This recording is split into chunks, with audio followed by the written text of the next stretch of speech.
warahmatullahi wabarakatuh. Alhamdulillahi rabbil alamin wa bihi nasta'inu ala umuri dunya waddin. Wassalatu wassalamu ala asrafil anbiya'i wal mursalin wa ala alihi wa sahbihi wa sallim ajma'in. Rabbi shrah li sadri wa yassir li amri wa hlul 'uqdatam min lisani yafqahu qawli. Kami hormati al-mukarramin wal muhtaramin, para alim, ulama, para asatidz, dewan guru.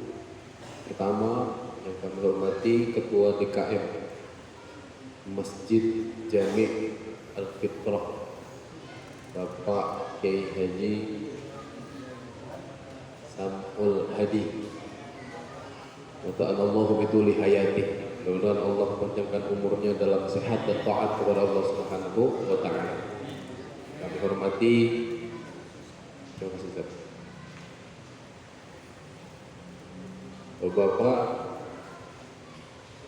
yang hadir pada malam hari ini. Mari kita ucapkan segala puja dan puji syukur kehadirat Allah Subhanahu wa ta'ala atas segala limpahan nikmatnya, nikmat taufik hidayah serta inayahnya, sehingga kita dapat mudahnya untuk mengerjakan segala perintah Allah dan kuat untuk meninggalkan larangan Allah. Salawat dan salam mari sama-sama kita haturkan kepada junjungan kita Nabi besar Muhammad sallallahu alaihi wasallam, juga kepada keluarganya, sahabatnya, tabi'in, tabi'in wa tabi'un bi ihsan ila yaumiddin, dan juga kita selaku umatnya yang mudah-mudahan kelak mendapatkan syafaat uzma dari baginda Nabi Muhammad SAW.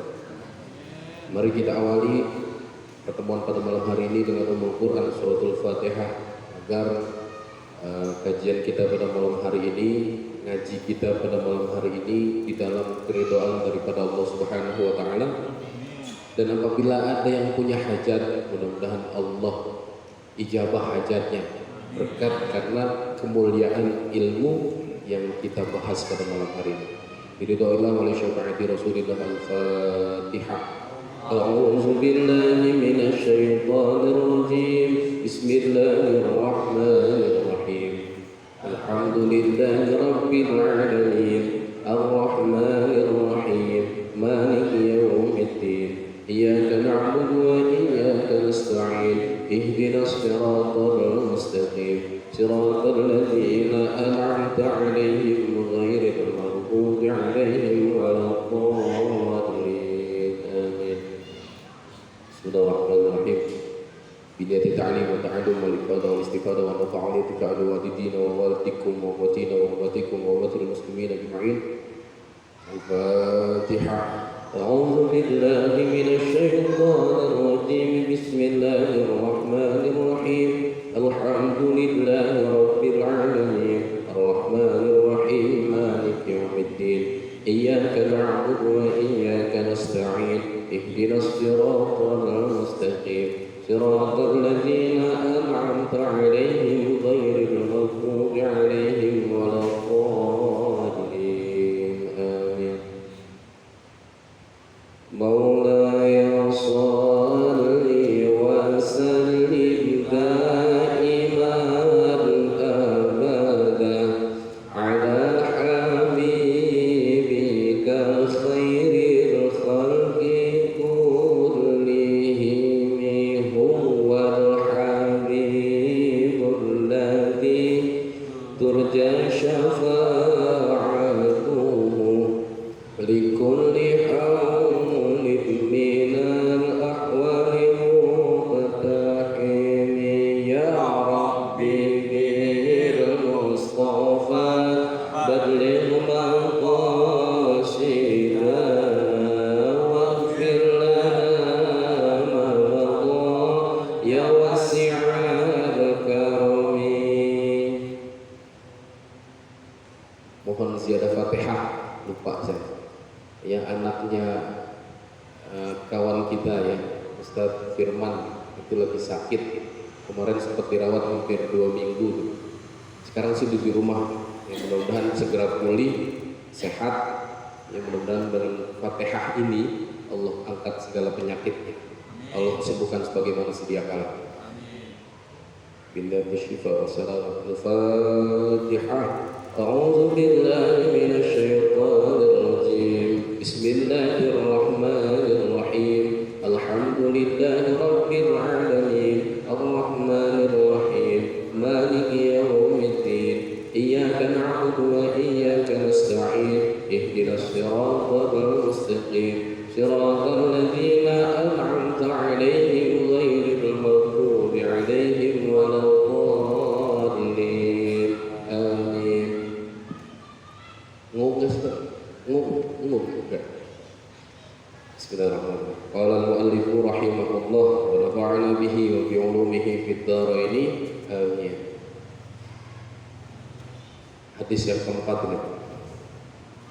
Kita lanjutkan. Kalau kemarin kita membahas hadis yang ketiga, hari ini kita membahas al-hadithur rabi', ya, al-hadithur rabi', hadis yang keempat. An Abi Abdurrahman Abdullah ibn Mas'ud radhiyallahu anhu, dari Abi Abdurrahman Abdullah bin Mas'ud yang Allah ridho kepadanya, qala, berkata, hadatsana Rasulullah sallallahu alaihi wasallam, bahwasanya Rasulullah sallallahu alaihi wasallam menceritakan kepada kami, wa huwa shadiqul masduq, yang Rasul itu adalah manusia yang benar, al-masduq, dan dibenarkan. Apa? Berkata, inna ahadakum yajma'u khalquhu fi batni ummihi arba'ina yawman nutfah. Ya, sungguh setiap kalian dikumpulkan penciptaannya di perut ibunya arba'ina yawman, selama 40 hari dalam bentuk nutfatan, ya, air mani. Tsumma yakunu, kemudian menjadi alaqatan, segumpal darah, misla dzalika, sama seperti yang tadi, selama 40 hari, ya, arba'ina yauman. Kemudian tsumma yakunu, kemudian menjadi mudghatan, segumpal daging, misla dzalika, selama 40 hari juga. Tsumma yursalu ilaihil malaku, kemudian diutus daripadanya al malaku, seorang malaikat, fayanfukhu, kemudian meniupkan, fihi, di dalamnya, ar-ruha, ya, roh, ya, di dalam perut ibu itu setelah 40 hari ditiupkan roh. Wa yu'maru bi arba'ina kalimatin, ya, dan diperintahkan, ditetapkan untuk 4 kalimat, 4 perkara, 4 hal, ya. Bikat bi rizqihi, yang pertama itu ditulis rizkinya, wa ajalihi, dan ajalnya, wa amalihi, dan amal perbuatannya, wa syaqiyun au sa'idun, ya, syaqiyun amalnya baik atau apa, amalnya celaka, au sa'idun atau bejo itu beruntung. Fa wallah, maka demi Allah, alladzi la ilaha ghairuhu, yang tiada Tuhan selain Allah, inna ahadakum, sungguh seseorang di antara kalian, la ya'malu bi amali ahlil jannah, yang dia beramal amalan ahli surga, hatta ma yakunu, sehingga ada bainahum, antara diri, hatta ma yakunu bainahu wa bainaha, sehingga tidak ada di antara dia dan surga, illa dzira'un, kecuali 1 zira'. 1 zira' itu sehasta, seukuran lengan gini loh. Ini 1 zira' berarti selangkah gitu ya. Illa dzira'un, kecuali 1 zira'. Fa yasbiqu 'alaihil kitabu, kemudian didahului olehnya ketetapan Allah Subhanahu wa taala. Fa ya'malu bi amali ahli nar, kemudian dia beramal dengan amalan ahli neraka. Fa yadkhuluha, dan dia masuk ke dalam neraka. Wa inna ahadukum, ya, wa inna ahadakum, dan sungguh di antara kalian la ya'malu bi amali ahli nar, ya, beramal dengan amalan neraka, hatta ma yakunu bainahu wa bainaha, sehingga tidak ada antara dia dan neraka illa zira'un, kecuali satu zira', selangkah. Fayasbiqu alaihil kitab, kemudian mendahului atas dirinya ketetapan Allah. Fayamalu bi amali ahlil jannah, kemudian dia beramal dengan amalan ahli surga. Fayadkhuluha, kemudian dia memasuki surga. Rawahul Bukhari wa Muslimun, ya, hadis riwayat Imam Bukhari dan Imam Muslim. Hadis keempat ini, subhanallah, ini hadis tentang penciptaan manusia. Dikatakan di sini bahwa setiap manusia itu dikumpulkan, ya, penciptaannya di perut ibu kita itu selama 40 hari dalam bentuk nutfah. Ya, nutfah itu ketika air mani bertemu dengan sel telur itu kemudian menjadi nutfah, ya, selama 40 hari. Setelah 40 hari kemudian menjadi alaqah, ya, segumpal darah. 40 hari ditambah 40 hari, dan kemudian setelah 40 hari lagi menjadi mudghah, segumpal daging. 40 kali 3, Pak, 120 hari. Berapa bulan tuh? 4 bulan. Jadi selama 4 bulan, setelah 4 bulan kemudian Allah mengutus malaikat, ya, malaikat diutus di sana, kemudian ditetapkan atasnya 4 perintah, ya. Makanya kalau orang Jawa itu ketika wanita atau perempuan yang lagi hamil kemudian usianya 4 bulan itu biasanya ada ngapati, ya, ngapati. Kalau di Jakarta 4 bulanan itu sesuatu yang baru. Tetapi ini sesuatu yang baik, karena begini hakikatnya, kita tuh diperintahkan oleh Allah Subhanahu wa Ta'ala untuk senantiasa melihat tanda-tanda daripada kebesaran Allah Subhanahu wa Ta'ala. Nah, melihat itu musyahadah, benar-benar melihat. Maka kalau kita diundang ngapati, itu dalam hal melihat musyahadah daripada tanda-tanda kebesaran Allah. Karena kadang kita abai, Pak. Kita tuh cuek atas kebesaran Allah Subhanahu wa Ta'ala. Contoh, matahari terbit. Apa pernah kita mikir, subhanallah, ini kalau nggak kuasanya Allah nggak akan bisa matahari terbit? Nggak pernah kita mikir begitu.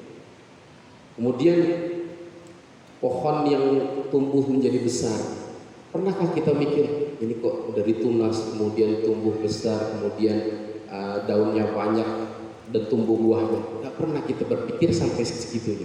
Terus kita melihat anak kita dari bayi kemudian bisa merangkak, bisa berjalan, itu murni karena kekuasaan daripada Allah Subhanahu wa Ta'ala. Nah, kadang kita acuh, kadang kita abai, apa enggak atau gimana. Maka kemudian orang yang cerdas, kalau bahasa Quran itu ulil albab, orang yang cerdas itu orang yang senantiasa berzikir kepada Allah dan memikirkan tanda-tanda kebesaran Allah Subhanahu wa Ta'ala. Kalau Quran itu nyebutnya orang cerdas, siapa mereka? Alladzina yazkurunallaha qiyaman wa qu'udan wa 'ala junubihim wa yatafakkaru fi khalqis samawati wal ardh. Jadi Quran menyebut orang cerdas tuh mereka yang senantiasa berzikir kepada Allah Subhanahu wa Ta'ala. Selagi dia berdiri, kemudian dia duduk, kemudian dia berbaring, wa yatafakkaru, dan selalu memikirkan fi khalqis samawati wal ardh, tentang penciptaan langit dan bumi.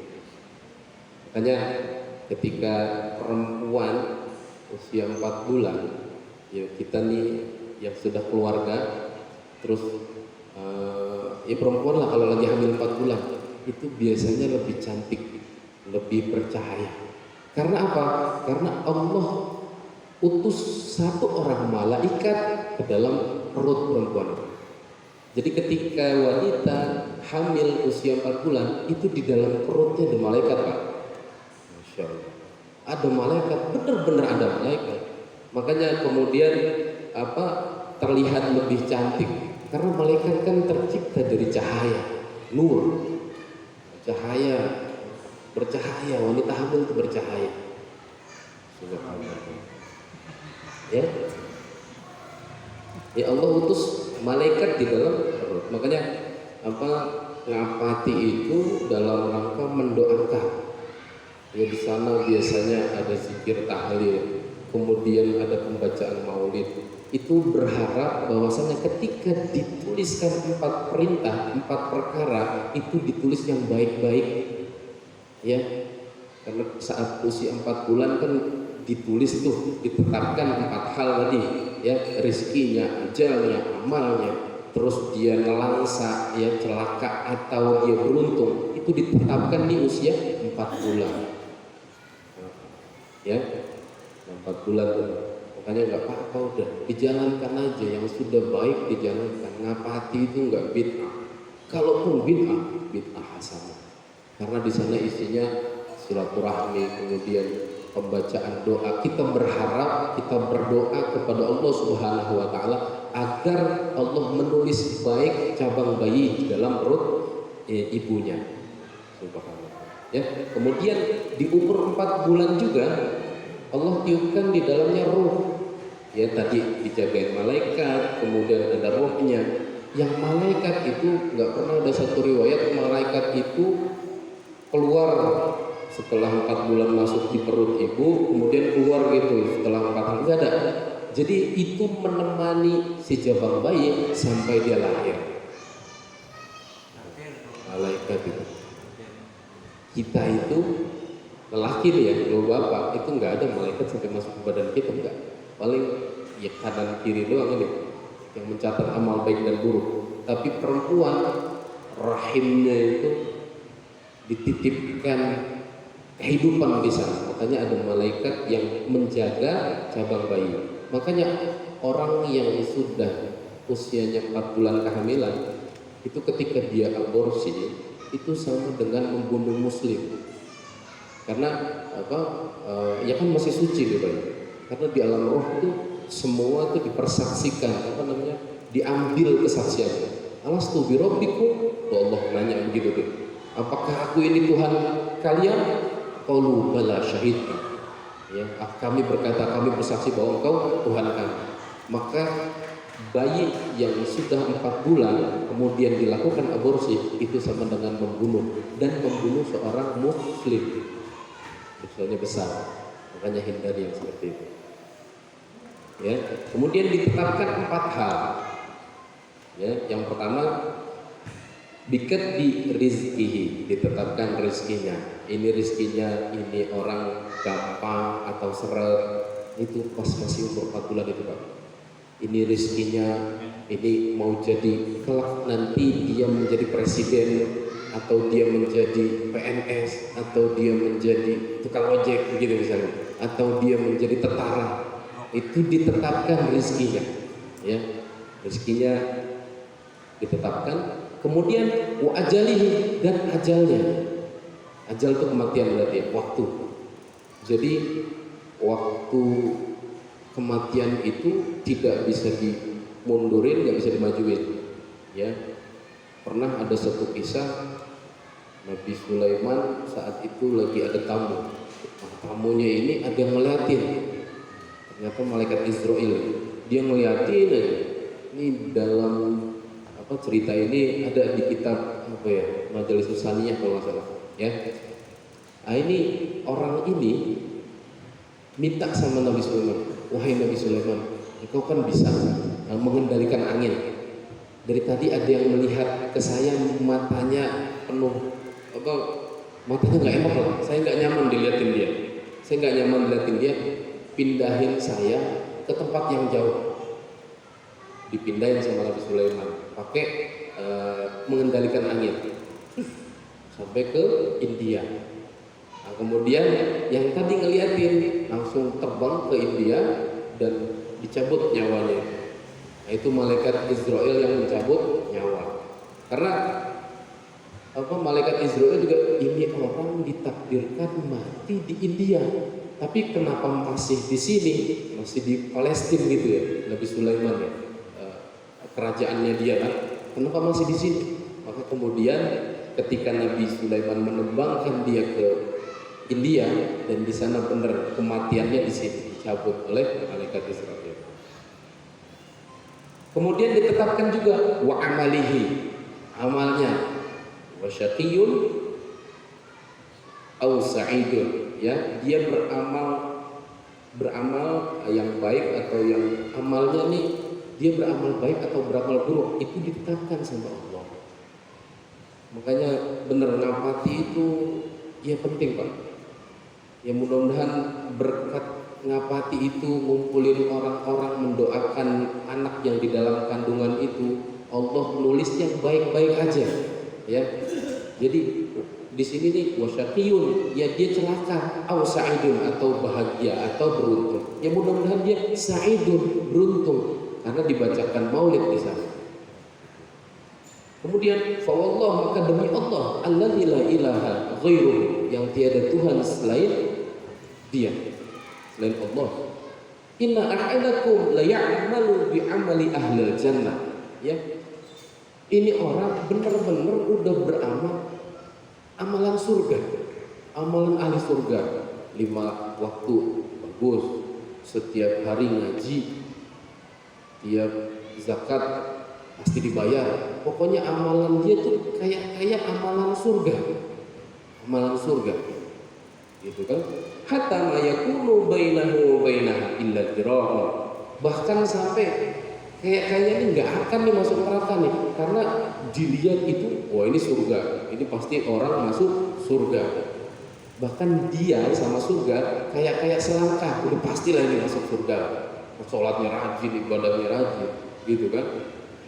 Ibadahnya rajin, apanya rajin, pasti masuk surga. Bahkan dia sama surga tuh jaraknya kayaknya cuma selangkah. Fayasbiqu alaihi kitab, ya, tapi ditulis, dicatat di catatan itu, fayamalu bi amali ahli nar, dia beramal dengan amalan ahli neraka, fayadkhuluha, dan dia masuk ke dalam neraka ini Allah Subhanahu wa ta'ala. Ada nih kisah banyak nih Pak. Salah satunya Kiai Barseso. Barseso itu punya puluhan ribu santri. Dia terkenal ahli ibadah. Setiap hari ibadah, tahunan ibadah. Akhirnya malaikat melihat dia dan memuji tuh malaikat. Tapi Allah yang lebih tahu, dia tercatat sebagai ahli neraka. Iblis dengar, iblis tahu. Turunlah dia ke Barseso. Dia menjelma jadi manusia. Ketika dia menjadi manusia, dia pura-pura menjadi ahli ibadah.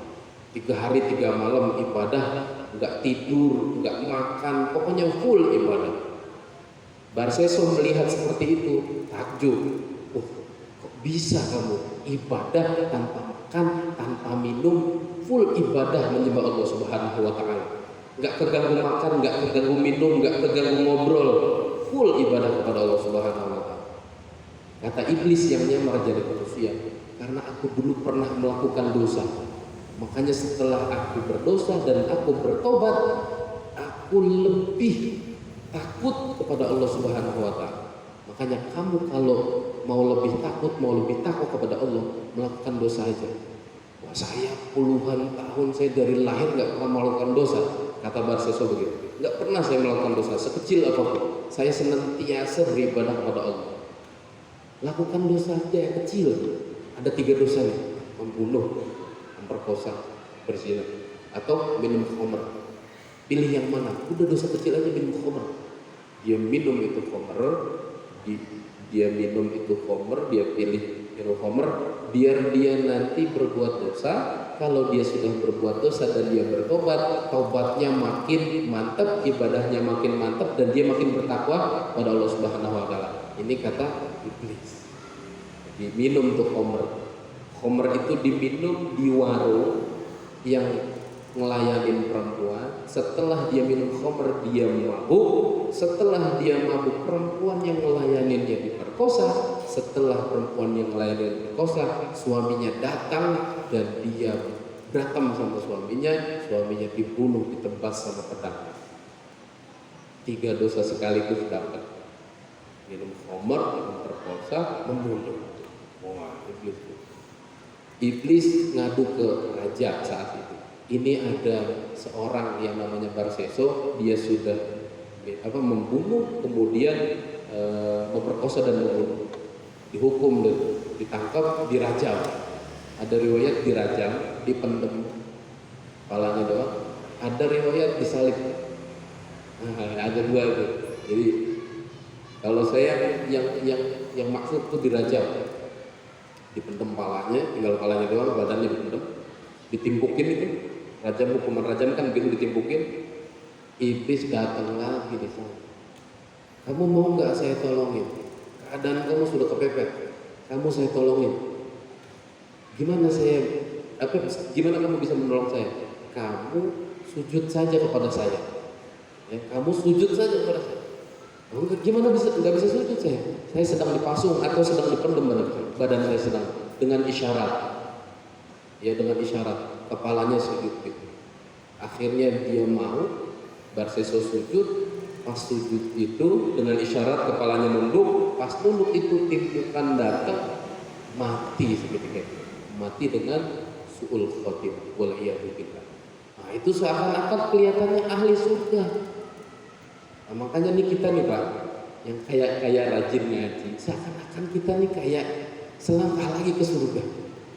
Hati-hati kita nih kayaknya wah, rajin ngaji, dakwah gitu kan. Tapi hati-hati, jangan ada takabur, jangan ada kesombongan dalam diri kita. Karena kita nggak pernah tahu akhir hidup kita tuh kayak apa, gitu kan. Kalau Sayyidina Umar tuh asarnya Sayyidina Umar pernah bilang gitu, asarus sahabat, ya. Innallaha katama sitatan fi sittatin. Allah tuh ngumpetin 6 hal di dalam 6 hal. Yang keempat, kata ma'auliya'ahu fima bainan nas. Allah menyembunyikan setiap walinya di antara manusia. Ya, Allah nyembunyiin itu agar kita senantiasa berprasangka baik kepada mereka nih manusia. Jangan kita ngerasa paling baik, paling bener, paling pinter, paling rajin ibadah, yang lain enggak. Nah, itu salah. Enggak begitu. Tuh. Ya. Nah, itu tuh.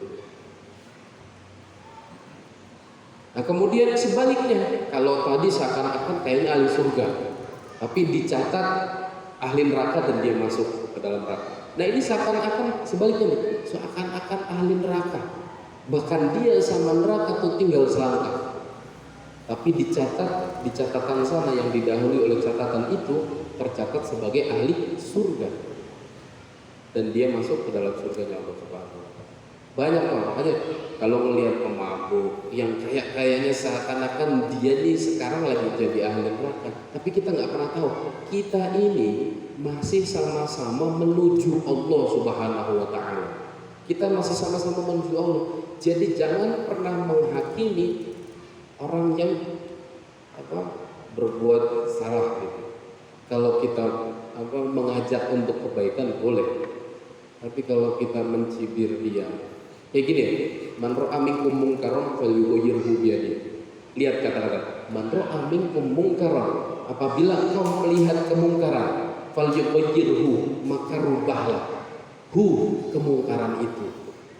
Makanya kalau ada orang mabok terus kita datangin, kita acak-acak gitu, itu bukan malah sadar dia Pak, malah melawan itu. Yang harus dirubah kemungkarannya, bukan manusianya, ya, bukan manusianya gebukin di kampung itu, tapi kemungkaran dia. Bagaimana dia tidak melakukan kemungkaran itu lagi, ya dengan pendekatan. Makanya banyak sekarang ustaz-ustaz, ulama-ulama kayak Gus Miftah tuh ke klub-klub malam itu kan. Nah, itu untuk dalam rangka berdakwah, karena setiap orang tuh butuh diingatkan Pak. Gitu. Nah, ini hadis menunjukkan kepada kita bahwa surga dan neraka adalah hak prerogatifnya Allah Azza wa Jalla.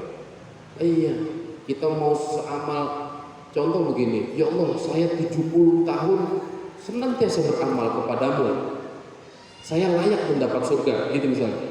Itu Allah cuma bilang begini, kamu bisa melihat matamu, kedua matamu, satu mata yang kamu bisa melihat itu kenikmatan dari aku, kata Allah, itu nggak bisa tergantikan oleh ibadahmu yang 70 tahun itu.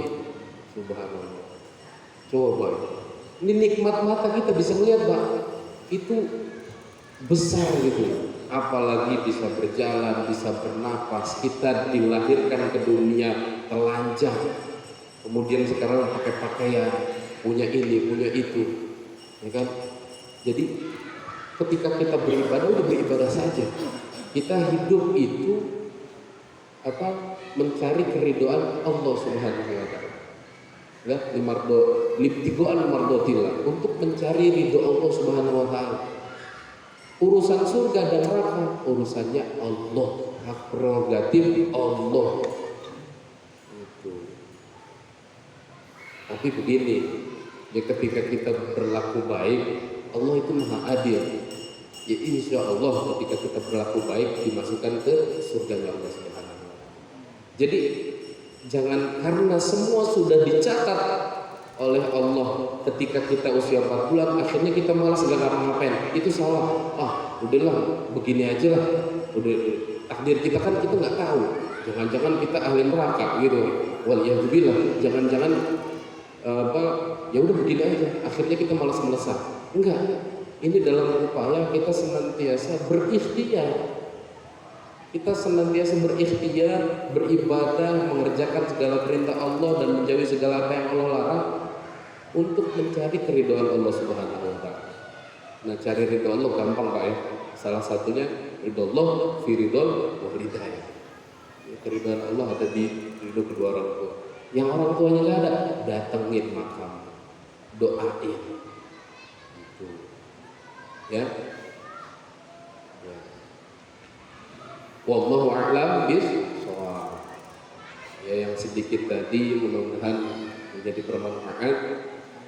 Apabila ada pertanyaan silakan, kalau bisa jawab saya jawab, kalau nggak bisa saya jawab buat PR. Kalau jawab ya, Rory sehat? Alhamdulillah. Pak Mugor. Sebagaimana penjelasan tadi, ketika usia kandungan 4 bulan, maka mereka menyimpan ruh janin bayi, termasuk nanti apakah akan masuk neraka atau surga. Hidupnya nanti mungkin akan menjadi apa atau apa gitu ya. Tapi kan doa itu kekuatan kita sebagai manusia kan dikatakan bisa merubah takdir. Apakah ada riwayat atau hadis apa yang menggambarkan hal demikian? Bismillah, ya, paham maksudnya. Jadi ini sudah ditetapkan semuanya oleh Allah Subhanahu wa taala. Gini, ada ketetapan, ada ketentuan, ada qada, ada qadar. Qadanya dia menjadi orang pintar, maka qadarnya dia harus belajar. Ketetapannya dia menjadi orang pintar, ketentuannya dia harus belajar. Gitu. Jadi jangan kemudian kita melihat hadis ini, harusnya kita bangga bahwasanya kita punya Allah Sang Pencipta yang bebas mau ngapain kita, terserah Allah. Karena hakikatnya kita adalah ciptaan Allah Subhanahu wa taala. Mau diremet begini, mau diminum, mau dibuang, itu hak prerogatif Allah. Gitu kan. Harusnya kita bangga dengan hal itu gitu loh. Karena kita punya Tuhan yang benar-benar maha kuasa.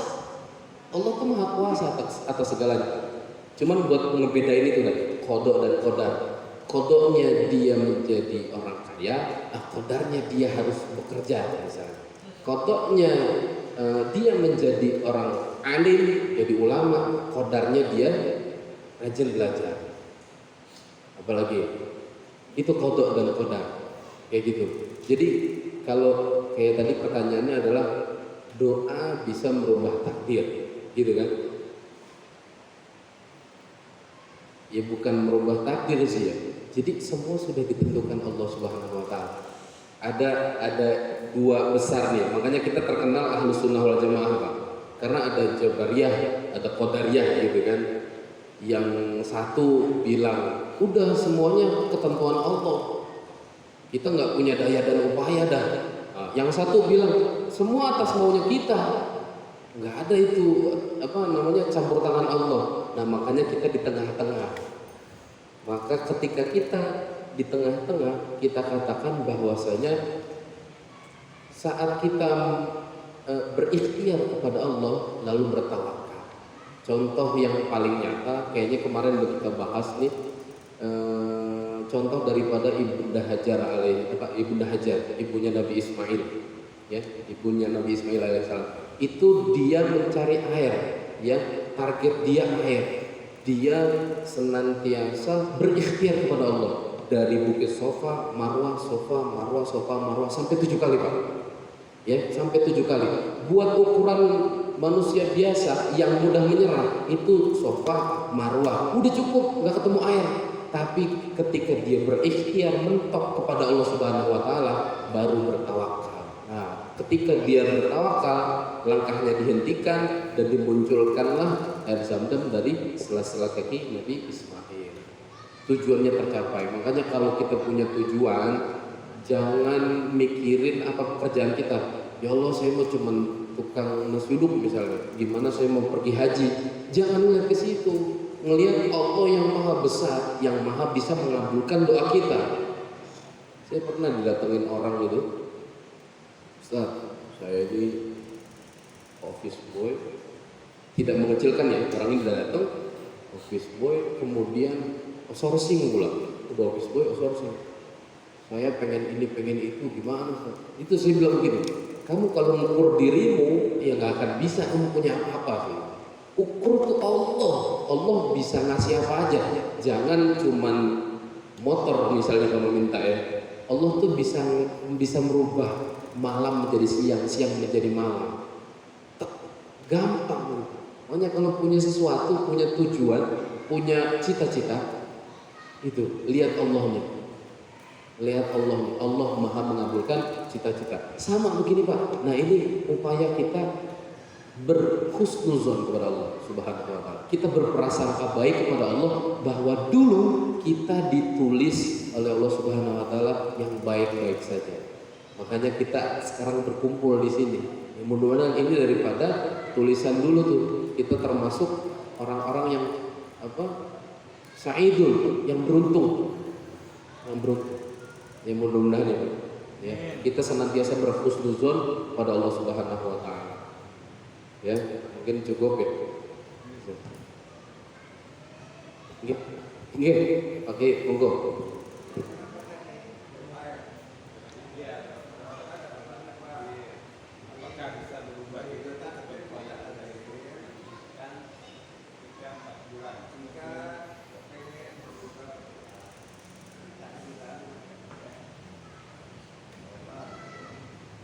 Iya.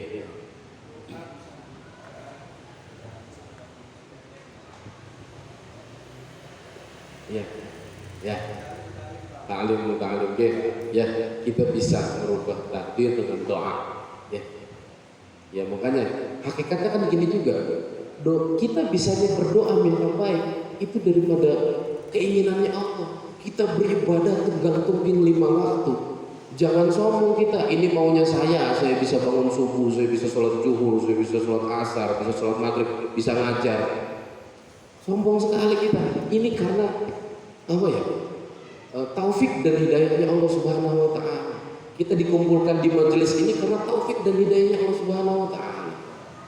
Makanya ketika kita beramal ya udah jangan sombong. Ketika kita dipuji, kenapa kalau dipuji, Ustaz pinter misalnya. Alhamdulillah. Itu bukan alhamdulillah saya pinter, enggak. Alhamdulillah segala puji bagi Allah.